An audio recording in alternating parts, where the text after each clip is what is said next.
Guys, welcome back to the channel. I've been talking about Honda mowers for a while, and look at all these Honda HRNs and HRXs here that are all on recall. So you couldn't buy one of these if you wanted to. Look at all these. This is crazy. They announced that they're going to stop the sale of these things this month, and then hit everybody with a cam recall on that GCV motor.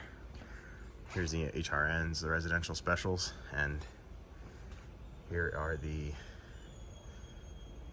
what are all these? These are all HRX, yeah. All HRX, I don't see any HRC in here. I don't think HRC was affected by the recall, but HRN, HRX, God, look at them, it's a sea of Hondas. In 2 years' time, I know this video will get a lot of plays because people will be going, damn, I can't buy a Honda mower anymore, what the hell? There it is. So, and they just go deeper and deeper. I mean, look at all these mowers. It's a lot of mowers. These are all full boxes. Crazy.